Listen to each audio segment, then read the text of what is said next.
This is Kardec Radio bringing to you the book Among Brothers of Other Lands, written by several spirit authors, and psychographed by Chico Xavier and Waldo Vieira. This partial audio recording will cover Chapter 31, 20 Questions with Gabriel Delan. Enjoy. Chapter 31, 20 Questions with Gabriel Delan by Andre Louise. Gabriel Delan, one of the most distinguished followers of Allan Kardec's work, was present at our meeting tonight, and we respectfully asked him the following questions. 1.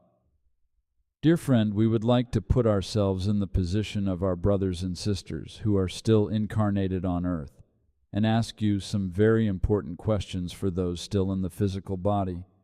Do you continue with your spiritist action of previous times, despite residing now beyond the earth?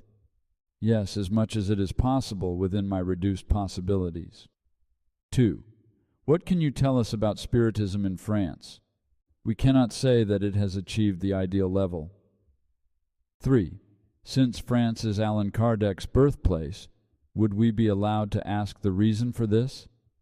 We cannot forget that in the last 100 years France suffered the burden of 3 great wars that inflicted terrible suffering and trials. 4. Do you think that this has delayed the march of Spiritism? By no means.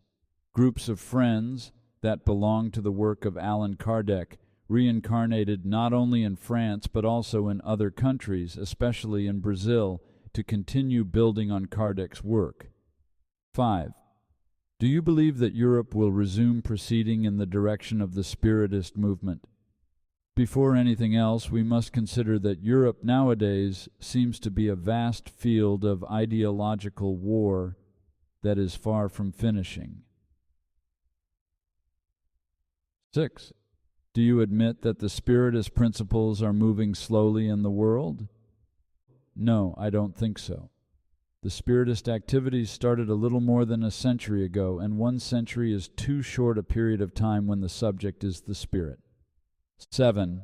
Many friends on earth think that the messengers of superior spirituality should sponsor larger manifestations of physical effects mediumship for the benefit of men, such as materializations and direct voices. What do you think about this? I believe that mediumship of physical effects serves to persuade, but it does not help the indispensable service of spiritual renovation.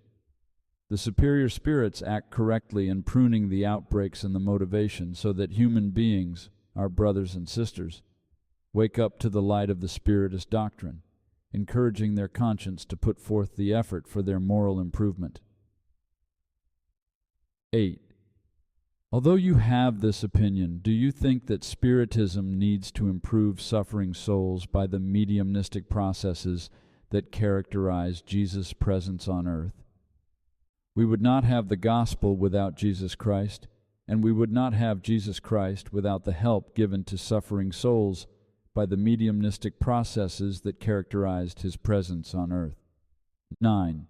The earthly science of today shows itself avid with contacts from other worlds, and for this reason, wouldn't it be interesting if the spirits gave descriptions of life on other planets through many mediums?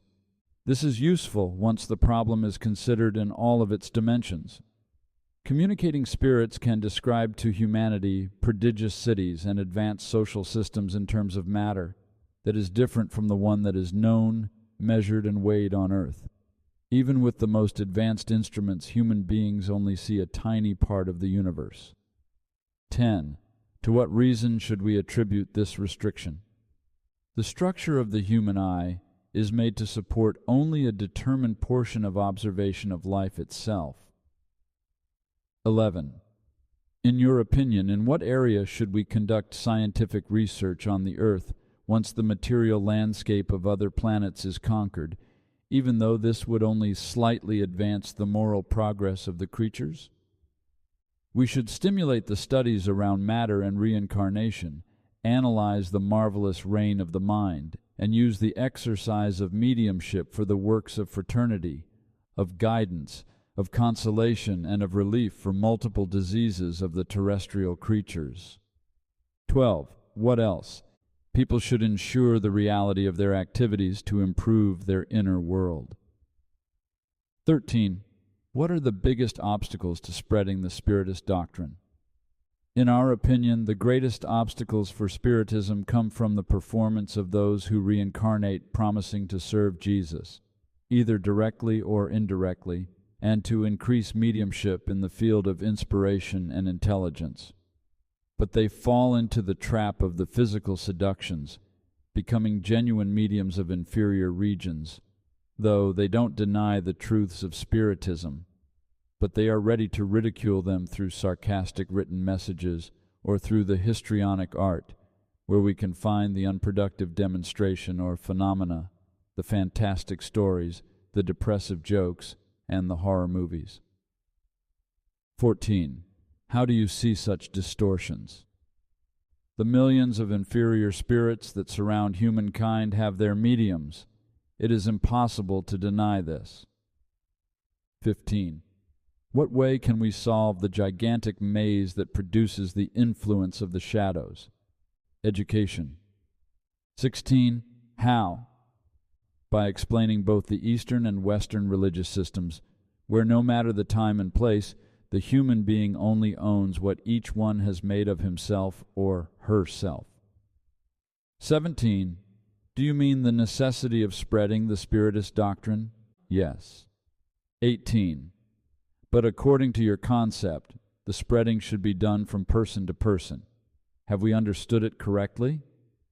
Yes, from person to person and from conscience to conscience. Truth does not reach anybody through compulsion. Truth is for the soul what literacy is for the brain. A wise person won't get to learn through us, no matter how wise he or she is. 19. Wouldn't you consider this as a slow process for mankind? Perfecting the immortal spirit will happen only by verbal affirmations of many days. 20. What advice can you give us for the victory of our modest effort in the Spiritist harvest? Understanding that hope is a synonym of patience, studying and serving always, being certain that if eternity is our divine heritage, every day is our treasure of infinite resources that we cannot despise. Paris, France, August 20th, 1965.